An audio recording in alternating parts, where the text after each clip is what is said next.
So first வந்து என்ன தெரிஞ்சுக்கிறீங்கன்னா nostro அக்கௌண்ட்னா என்ன? நாஸ்ட்ரோ அக்கௌண்ட்னா இப்போ இந்தியா இருக்குது, யூஎஸ்ஏ இருக்குது, ஓகேவா? ஸோ இந்தியா இருக்குது, யூஎஸ்ஏ இருக்குது. இங்கே எக்ஸாம்பிளில் மட்டும் நீங்கள் வந்து என்ன பண்ணிக்கோங்கன்னா ஹெச்டிஎஃப்சி பேங்க்குக்கு பதிலாக எஸ்பிஐன்னு போட்டுக்கோங்க, ஓகேவா? சரி, Indian paste bank SBI. So இந்தியாவில் இருக்கக்கூடிய எஸ்பிஐ பேங்க்கு அமெரிக்காவில் வந்து சிட்டி பேங்க் வந்து இருக்குது. ஸோ எஸ்பிஐ பேங்க் வந்து சிட்டி பேங்க்கில் வந்து ஒரு அக்கௌண்ட் வந்து என்ன பண்ணுறாங்க, ஒரு கரண்ட் அக்கௌண்ட் வந்து ஓப்பன் பண்ணுறாங்கன்னா சிட்டி பேங்க்கில் இருக்கக்கூடிய எஸ்பிஐயோடைய அக்கௌண்ட் வந்து என்னது, நாஸ்ட்ரோ அக்கௌண்ட்னு சொல்லுவோம். ஸோ எஸ்பிஐ வந்து என்ன பண்ணுறாங்க, எஸ்பிஐ அக்கௌண்ட் வந்து இங்கே தானே இருக்குது, எஸ்பிஐ பேங்க் வந்து இங்கே தானே இருக்குது, ஸ்டேட் பேங்க் ஆஃப் இந்தியா இந்தியாவில் இருக்குது.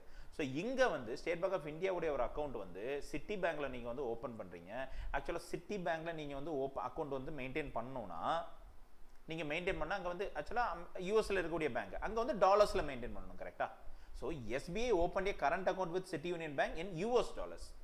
ஸ்டேட் பேங்க் ஆஃப் இந்தியா இந்தியாவில் வந்து அக்கௌண்ட் பண்ணாங்கன்னா அதில் இருக்கக்கூடிய கரன்சி இது எல்லாமே ஃபண்ட் எல்லாமே இதில் தான் இருக்கும், ருபீஸில் இருக்கும். பட் ஆனால் அதே ஸ்டேட் பேங்க் ஆஃப் இந்தியா சிட்டி பேங்க்கில் யூஎஸ்ஏல இருக்கக்கூடிய ஒரு பேங்க்கில் வந்து அக்கௌண்ட் ஓப்பன் பண்ணாங்கன்னா, கரண்ட் அக்கௌண்ட் ஓப்பன் பண்ணாங்கன்னா அந்த அக்கௌண்ட்டில் அவங்க எந்த டிரான்சாக்ஷன்ஸ் வந்து வாங்கலாம், அவங்க வந்து டாலர்ஸ் வந்து வாங்கலாம், டாலர்ஸ் வந்து டெபாசிட் பண்ண வைக்கலாம். ஸோ இதுதான் வந்து nostro account of SBI. So SBI வந்து சிட்டி பேங்க்ல வந்து ஒரு அக்கௌண்ட் ஓப்பன் பண்ணி டாலர்ஸில் வந்து அங்கே டெபாசிட் பண்ண வச்சாங்கன்னா, டாலர்ஸ் டெபாசிட் அக்செப்ட் பண்ணாங்கன்னா அதுக்கு பேர் வந்து நாஸ்ட்ரோ அக்கௌண்ட், ஓகேவா? அப்போ வாஸ்ட்ரோ அக்கௌண்ட்னா என்ன? இங்கேயும் அதே மாதிரி ஹெச்டிஎஃப்சி பேங்க்கு பதிலாக என்ன பண்ணுங்க, எஸ்பிஐ போட்டுக்கோங்க. நீங்கள் இங்கே பாருங்க, டெஃபினிஷன் பாருங்க, கன்சிடர் எக்ஸாம்பிளோடய பாருங்க. Suppose SBI operates a bank account in the city bank with US dollar denomination, therefore it would be Nostro account for SBI. SBIக்கு அது வந்து Nostro account. SBI point of வியூல வந்து பார்க்கும்போது அது Nostro account. USA point of வியூல வந்து பார்த்தா அது Vostro accountனு சொல்லுவோம். அப்போ Vostro accountனா என்ன? வேற ஒன்றும் இல்லை, அப்படியே ஆப்போசிட் போடுங்க. சிட்டி பேங்க்ல வந்து என்ன பண்ணுவாங்க, டாலர்ஸ்ல தானே பேமெண்ட்ஸ் வந்து அக்செப்ட் பண்ணுவாங்க. அதே சிட்டி பேங்க் அமெரிக்காவில் இருக்கக்கூடிய பேங்க் வந்து இந்தியாவில் எஸ்பிஐல ஒரு அக்கௌண்ட் வந்து ஓப்பன் பண்றாங்க, எஸ்பிஐல ஒரு அக்கௌண்ட் ஓப்பன் பண்றாங்க. இங்க வந்து இந்தியன் ருப்பில வந்து என்ன பண்றாங்க, அவங்க வந்து டெபாசிட்ஸ் அதாவது ஃபண்ட் வந்து அக்செப்ட் பண்றாங்க. ஸோ ருப்பி டினாமினேட்டட் டெபாசிட்ஸ் வந்து அதாவது ஃபண்ட் வந்து அக்செப்ட் பண்றதுனால இந்த அக்கௌண்ட் என்னன்னு சொல்லுவோம், நம்ம வாஸ்ட்ரோ அக்கௌண்ட்னு சொல்லுவோம். ஸோ சிட்டி பேங்க் வந்து எஸ்பிஐல வந்து வாஸ்ட்ரோ அக்கௌண்ட் வந்து ஓப்பன் பண்ணியிருக்காங்க. ஸோ அப்படிங்கிறது அதான் vostro account. So Citi bank opens an account in SBI with the currency INR, then this type of account is called vostro account. அவ்வளோதான், ஏதாவது ஒன்று தெரிஞ்சு வச்சுக்கோங்க, அப்படியே அதுக்கு vice versa. So single conclusion வந்து என்னன்னா, if SBI bank opens a bank account in City Bank, it will be Nostro account for SBI. SBI வந்து நம்ம சிட்டி யூனியன் பேங்க்ல, நம்ம அத சிட்டி யூனியன் சொல்றேன், சிட்டி பேங்க்ல அமெரிக்கால இருக்கிற சிட்டி பேங்க்ல அக்கௌண்ட் வந்து ஓபன் பண்ணி அங்க வந்து டாலர்ஸ்ல வந்து டிரான்சாக்ஷன்ஸ் வந்து அதாவது டினாமினேஷன்ஸ் வந்து அக்செப்ட் பண்ணாங்கன்னா, ஃபண்ட் அக்செப்ட் பண்ணாங்கன்னா அந்த அக்கௌண்ட் வந்து நாஸ்ட்ரோ அக்கௌண்ட்னு சொல்லுவோம். அப்போ சிட்டி பேங்க் பாயிண்ட் ஆஃப் வியூல வந்து பார்க்கும்போது இட் வுட் பி வாஸ்ட்ரோ அக்கௌண்ட். அவனுடைய பாயிண்ட் ஆஃப் வியூல இது வாஸ்ட்ரோ அக்கௌண்ட். ஏதாவது ஒன்று தெரிஞ்சுக்கோங்க, நாஸ்ட்ரோ அக்கௌண்ட்னா என்ன அல்லது வாஸ்ட்ரோ அக்கௌண்ட்னா என்ன அப்படிங்கிறத தெரிஞ்சுக்கோங்க, ஓகேவா? ஸோ ஏதாவது ஒன்று ஞாபகம் வச்சுக்கோங்க. எஸ்பிஐ அமெரிக்காவில் இருக்கக்கூடிய ஒரு பேங்க்ல கரண்ட் அக்கௌண்ட் ஓப்பன் பண்ணி டாலர்ஸ் வந்து அக்செப்ட் பண்ணாங்கன்னா அந்த அக்கௌண்ட்டுக்கு பேர் வந்து எப்படி எஸ்பிஐல இருக்கக்கூடிய அந்த அக்கௌண்ட்டுக்கு நேம் வந்து நாஸ்ட்ரோ அக்கௌண்ட். அப்படியே வைஸ் வர்சா தான் நமக்கு வந்து வாஸ்ட்ரோ அக்கௌண்ட். சரியா? இன்னி ஒன்று வந்து தெரியும், நீங்கள் லாரோ அக்கௌண்ட்னா என்னன்னு தெரியும். லாரோ அக்கௌண்ட் இதுவும் நீங்கள் வந்து கேள்விப்பட்டிருப்பீங்க, ஓகேவா? இது நம்ம பேங்கிங் அவேர்னஸ் படிக்கும் போதே நம்ம வந்து பார்த்துருக்கோம். லாரோ அக்கௌண்ட்டுங்கிறது இப்போ வந்து இது எக்ஸாம்பிளாகவே நான் வந்து சொல்லிடுறேன். அதே ஹெச்டிஎஃப்சி பேங்க், ஓகேவா? ஹெச்டிஎஃப்சி பேங்க் வந்து என்ன பண்ணியிருக்காங்க, சிட்டி பேங்க் கிட்ட அதாவது யூஎஸ்ஏல இருக்கக்கூடிய பேங்க், யூஎஸ்ஏல இருக்கக்கூடிய ஒரு பேங்க் கிட்ட அக்கௌண்ட் வந்து வச்சிருக்காங்க, கரெக்டா? ஸோ நம்ம ஆல்ரெடி பார்த்துட்டு இருக்கோம், நம்ம எக்ஸாம்பிள் வந்து ஹெச்டிஎஃப்சி பேங்க் பதில் எஸ்பிஐ வந்து பார்த்துருக்கோம், கரெக்டா? சரி, எஸ்பிஐ வந்து என்ன பண்ணுங்க, எஸ்பிஐக்கும் சிட்டி பேங்க்குக்கும் நடுவு யூஎஸ்ஏல இருக்கக்கூடிய ரெண்டு பேருக்கு நடுவில் தான் வாஸ்ட்ரோ நாஸ்ட்ரோ அக்கௌண்ட் வந்து இது டிரான்சாக்ஷன்ஸ் வந்து நடந்துட்டு இருக்கு. இப்போ சப்போஸ் ஐடிபிஐ பேங்க் வந்து என்ன பண்றாங்கன்னா, எஸ்பிஐ கிட்டே அவங்க வந்து என்ன பண்ணல, அதாவது எஸ்பிஐ வந்து என்ன பண்றாங்கன்னா சிட்டி பேங்க்ல வந்து அக்கௌண்ட் வந்து ஓப்பன் கரண்ட் அக்கௌண்ட் ஓப்பன் பண்ணி டாலர்ஸ்ல வந்து பேமெண்ட் அக்செப்ட் பண்றாங்க, ஓகேவா? ஸோ இது மூலியமா வந்து என்ன நடக்கும் சார், இப்படி ஓப்பன் பண்றதுனால என்ன அர்த்தம், என்ன பெனிஃபிட் ஆக போகுது? ரெண்டு கண்ட்ரிக்கு நடுவில் வந்து நம்ம வந்து என்ன பண்றோம்னா டாலர்ஸ்ல வந்து என்ன பண்றோம்னா பேமெண்ட் வந்து எஸ்பிஐடைய ஒரு பிரான்ச் வந்து என்ன சிட்டி பேங்க்ல இருக்கக்கூடிய ஒரு எஸ்பிஐடைய ஒரு அக்கௌண்ட், பிரான்ச் இல்லை ஒரு அக்கௌண்ட் சிட்டி பேங்க்ல இருக்கக்கூடிய டாலர்ஸ்ல வந்து பேமெண்ட் வந்து அக்செப்ட் பண்ணுது, ஓகேவா? டாலர்ஸ்ல வந்து பேமெண்ட் வந்து அக்செப்ட் பண்றாங்க. ஸோ இப்படி ரெண்டு கண்ட்ரிக்கும் நடுவில் இருக்கக்கூடிய ஃபினான்ஷியல் டிரான்சாக்ஷன்ஸ் அவங்களுடைய கரன்சிலே வந்து நடத்தப்பட்டால் அது வந்து என்ன ஆகும்? ஆக்சுவலாக நம்ம ஆல்ரெடி பார்த்துட்டு இருக்கோம், கரெக்டா? இந்தியாவுக்கு ரஷ்யாவுக்கு நடுவில் வந்து ஆயில் பர்ச்சேசஸ் எல்லாமே அதாவது ருப்பி ரூபிள் மெக்கானிசம்ல தான், டாலர்ஸ் யூஸ் பண்ணல, ருப்பி ரூபிள் மெக்கானிசம்ல தான் வந்து என்ன பண்றாங்க, நம்ம ரஷ்யாலேருந்து வாங்கக்கூடிய ஆயிலுக்கு நம்ம வந்து என்ன எதில் தான் பே பண்ணுறோம், நம்ம ருப்பீஸில் தான் நம்ம வந்து பே பண்ணுறோம். அதே மாதிரி ரஷ்யா நம்மள்ட்ட இருந்து பொருள் வாங்கினா அவன் ரூபிளில் பே பண்ணுறான், அவ்வளோதான். இங்கே வித்தியாசம் வந்து அவ்வளோதான். ஸோ 2 கண்ட்ரிக்கும் நடுவில் நம்மளுடைய கரன்சி யூஸ் பண்ணி வந்து டிரான்சாக்ஷன் பண்ணோன்னா அதுக்கு பேர் தான் ரூபிள் மெக்கானிசம். இப்போ அதாவது இந்தியாவுக்கு ரஷ்யாவுக்கு நடுவில் வந்து ரூபிள் மெக்கானிசம் இருக்காது. வாஸ்ட்ரோ அக்கௌண்ட் நாஸ்ட்ரோ அக்கௌண்ட் வந்து இருக்குது, அதில் பிரச்சனை இல்லை. எக்ஸாம்பிளுக்கு தான் எங்கள் சிட்டி பேங்க் யூஎஸ்ஏ வந்து எக்ஸாம்பிள் காமிச்சிருக்கேன். ஓகேவா? இப்போ எக்ஸாம்பிளோடையே வருவோமே. எஸ்பிஐக்கும் சிட்டி பேங்க்கு நடுவில் வந்து வாஸ்ட்ரோ அக்கௌண்ட்டும் நாஸ்ட்ரோ அக்கௌண்ட்டும் இருக்குது.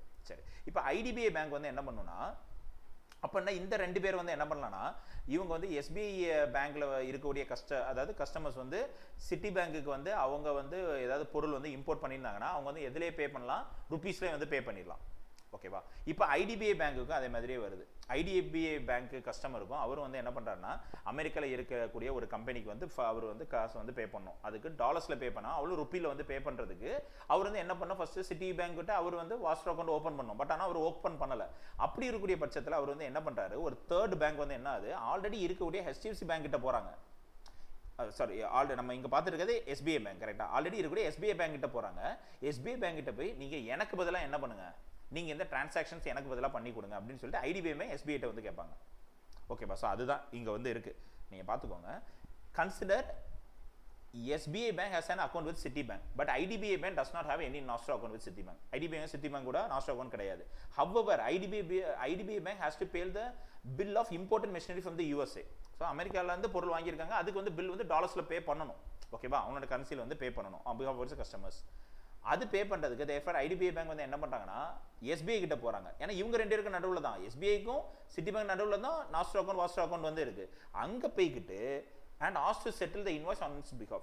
எனக்கு பதிலாக நீங்கள் வந்து என்ன பண்ணுங்க, அந்த அமௌண்ட் வந்து செட்டில் பண்ணிடுங்க, நான் வந்து என்ன பண்ணிடுறேன், SBI உங்களுக்கு நான் வந்து அதுக்கான காசு வந்து கொடுத்துட்றேன் அப்படின்னு சொல்லக்கூடியதான் லாரோ அக்கௌண்ட். நீங்கள் பாருங்கள், இப்போ பிக்சர் காமிக்கிறேன். ஸோ இங்கே நீங்கள் தெரிய வேண்டியது, நம்ம பார்த்த அதே எக்ஸாம்பிள் SBI, இங்கே நீங்கள் தெரிய வேண்டியது சிட்டி. கண்ட்ரியை மாற்றிக்கோங்க, இந்தியா, இது வந்து USA. இப்போ பிரிட்டனில் இருக்கக்கூடிய ஸ்டாண்டர்ட் சார்ட்டர்ட் பேங்க் வந்து என்ன பண்ணுன்னா, பிரிட்டனில் இருக்கக்கூடிய ஒரு ஸ்டாண்டர்ட் சார்ட்டர்ட் பேங்க் வந்து, ஓகேவா? ஸோ ஒரு தேர்ட் பார்ட்டி பேங்க், இப்போ பிரிட்டன் வேண்டாம், ஓகேவா? ஸோ பிரிட்டன் வேண்டாம், நமக்கு இந்த எக்ஸாம்பிளுக்கு நம்ம வந்து என்ன பண்ணலாம், நம்ம அஸ் யூஷுவல் எக்ஸாம்பிள் பார்த்த ஐடிபிஐ பேங்கே வருவோம். சரியா? டொமஸ்டிக் பேங்க், ஆனால் தேர்ட் பார்ட்டி பேங்காக இருக்கணும், ஸ்டாண்டர்ட் சார்ட்டர்ட் வேண்டாம். சரி, ஐடிபிஐ பேங்க் வந்து என்ன பண்ணுறாங்கன்னா, இவங்க வந்து SBI கிட்ட போகிறாங்க. SBI கிட்ட போய்ட்டு எனக்கு பதிலாக நீங்கள் அந்த பேமெண்ட்டை செட்டில் பண்ணுங்க, நான் உங்களுக்கு செட்டில் பண்ணுறேன் அப்படின்னு சொல்கிறாங்களே, அதுதான் லாரோ அக்கௌண்ட். அல்லது சிட்டியில் USAல இருக்கக்கூடிய ஒரு பேங்க் இந்தியாவுக்கு பேமெண்ட் வந்து செட்டில் பண்ணால், அப்போ இது தேர்ட் பார்ட்டி பேங்க். இந்த பேங்க்கு கூட இந்தியா கூட எந்த டைப்பும் கிடையாது. இவங்க வந்து சிட்டி பேங்க்கு மூலியமா நமக்கு வந்து டிரான்சாக்ஷன் வந்து பண்ணனா அதுக்கு பேரும் லாரோ அக்கௌண்ட் தான். ஓகேவா? இங்க நீங்க தெரிய வேண்டியது என்னன்னா, லாரோ அக்கௌண்ட்ங்கிறது ஐடிபிஐ பேங்க் வந்து இருக்குல்ல எக்ஸாம்பிளுக்கு, இந்த பேங்க்குக்கும் சிட்டி பேங்க்கு நடுவில் எந்த வாஸ்ட்ரோ அக்கௌண்ட்டோ நாஸ்ட்ரோ அக்கௌண்ட்டோ கிடையாது.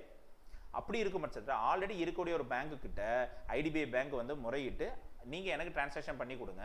தேர்ட் பார்ட்டி டொமஸ்டிக் பேங்க், அதாவது டொமஸ்டிக் இந்தியாவில் இருக்கக்கூடிய ஒரு bank, third party domestic bank வந்து என்ன பண்றாங்க, ஆல்ரெடி நாஸ்ட்ரோ அக்கௌண்ட் வாஸ்ட்ரோ அக்கௌண்ட் வச்சிருக்கக்கூடிய SBI கிட்ட போய் எனக்கா டிரான்சாக்ஷன் பண்ணி கொடுன்னு கேட்கறாங்கல்ல, ஸோ அதுதான் லாரோ அக்கௌண்ட் அப்படின்னு சொல்லுவோம். ஓகேவா? So when domestic banks use the account of third party banks which holds your Nostro account to settle foreign exchange transaction, then these type of transactions are included under Loro account. If a domestic bank who possesses a bank account in foreign bank clear the due of foreign trade on behalf of the third party bank, அதாவது IDBI bank பதிலா SBI வந்து clear பண்ணாங்கன்னா அதுக்கு பேரு then this is called Loro account transaction. இதை தான் நம்ம வந்து Loro account transaction. ஏன்னா ரெண்டு பேருக்கு நடுவுலையும் இவங்க கூட Loro account transaction நடந்திருக்கு, அதே மாதிரி சிட்டி பேங்க் கூடயும் ஐடிபிஐ பேங்க் லாரோ அக்கௌண்ட் டிரான்சாக்ஷன் நடந்திருக்கு. ஸோ இதுதான் லாரோ அக்கௌண்ட்னு சொல்லுவோம். சரியா? சரி, ஓவரால் நம்ம தெரிய வேண்டியது வந்து என்ன, ருப்பி செட்டில்மெண்ட் மெக்கானிசம். இது இந்தியா ரஷ்யாவுடைய ட்ரேடை வச்சு தான் சொல்லிட்டு இருக்காங்க. இப்படி இந்தியா ரஷ்யா ட்ரேட் வந்து இன்னைக்கு ஆரம்பிச்சிருக்காங்க. ருப்பி டினாமினேஷன்லேயே நம்ம வந்து என்ன பண்ணுறோம், ரஷ்யாலேருந்து வாங்கின பொருளுக்கு நம்ம ருப்பியில் பே பண்ணுறோம், அங்கேருந்து நம்ம ரஷ்யா வந்து நம்மகிட்ட வாங்க பொருளுக்கு அவங்க கரன்சியில் வந்து பே பண்ணுறாங்க. இந்த மெக்கானிசம் நம்ம யூஸ் பண்ணோம்னா நம்மளால் என்ன செய்ய முடியும், டாலர்ஸ் வந்து சேவ் பண்ண முடியும் அப்படிங்கிறதான் வந்து சொல்கிறாங்க. எவ்வளவோ ஒரு வருஷத்துக்கு $36 பில்லியன் வந்து சேவ் பண்ண முடியும் அப்படிங்கிறத வந்து சொல்கிறாங்க.